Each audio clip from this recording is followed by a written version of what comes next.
کیا تم نے کبھی سوچا ہے کہ ایسی قوم کے بارے میں جو پہاڑوں کو تراش کر محل بناتی تھی، جو کہتی تھی ہم سے زیادہ طاقتور کون؟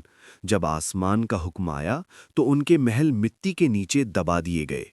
حضرت نوح علیہ السلام کے بعد ایک اور قوم پیدا ہوئی جو یمن اور عمان کے درمیان احقاف کے علاقے میں رہتی تھی۔ ان کے شہر کا نام تھا ارم ذات العماد، یعنی ستونوں والا شہر۔ ان کے بدن پہاڑوں جیسے مضبوط اور ان کا قد بادلوں کو چھوتا تھا۔ وہ کہتے تھے ہم ہی زمین کے وارث ہیں اور ہمیشہ رہیں گے۔ ان کے گھوڑے جب دوڑتے تو زمین گونج اٹھتی، رات کو ان کے چراغ دور تک چمکتے۔ ان کے بچے بھی چھوٹی عمر میں پتھر اٹھا کر اپنی طاقت دکھاتے اور بزرگ فخر سے کہتے ہمارے بچے بھی پہاڑوں کو جھکا دیں گے۔ وہ سمجھتے تھے ہوا ان کی غلام ہے۔ جب طوفان دور سے آتا تو وہ ہنسی سے کہتے ہوا ہمارے ساتھ ہے۔ انہیں کیا پتا تھا کہ وہی ہوا ان کی سب سے بڑی دشمن بننے والی ہے۔ اللہ نے اپنا نبی بھیجا، حضرت ہود علیہ السلام۔ انہوں نے فرمایا، اے میری قوم، صرف اللہ کی عبادت کرو، اس کے سوا کوئی معبود نہیں۔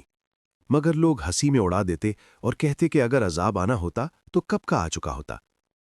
حضرت ہود علیہ السلام روزانہ ان کے بازاروں، محلوں اور دروازوں کے پاس جا کر نصیحت کرتے رہے، لیکن جن دلوں میں غرور بھر جائے وہاں بات اثر نہیں کرتی۔ پھر پہلے اشارے آئے۔ ایک رات آسمان میں عجیب سی آواز سنائی دی، دوسری رات زمین ہلکی سی ہلی۔ لوگ ہنستے ہوئے بولے، زمین بھی ہماری طاقت سے ڈرتی ہے۔ پھر 3 سال تک بارش بند ہو گئی، دریا سوکھ گئے، جانور گرنے لگے۔ پہلے سال لوگوں نے کہا یہ تو معمولی بات ہے، دوسرے سال پیاس نے ان کی زبانیں سکھا دیں، تیسرے سال شہر کی ہنسی خاموشی میں بدل گئی۔ لوگ حضرت ہود علیہ السلام کے پاس آئے تو انہوں نے صرف اتنا فرمایا، اب عذاب کا وقت قریب ہے۔ ایک دن آسمان میں 3 بادل آئے، ایک لال، ایک سفید اور ایک کالا۔ فرشتے کی آواز آئی، ان میں سے ایک چنو۔ قوم کے سرداروں نے کالا بادل چنا اور بولے اس میں رحمت ہے، مگر وہ رحمت نہیں، عذاب تھا۔ آسمان کالا ہو گیا، ہوا ٹھنڈی ہوئی۔ پہلا جھونکا آیا اور دھول پتھر اڑ گئے، دوسرا جھونکا آیا تو درخت گر گئے اور جانور اڑ گئے، تیسرا جھونکا آیا تو انسان ہوا میں اٹھ گئے۔ 7 رات اور 8 دن تک طوفان چلتا رہا۔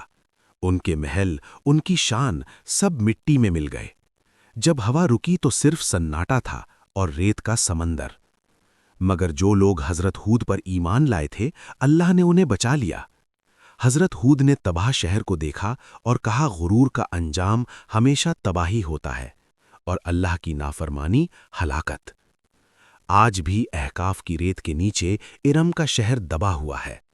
یہ گواہی دیتا ہے کہ عزت طاقت سے نہیں، صرف اللہ کی اطاعت سے ملتی ہے۔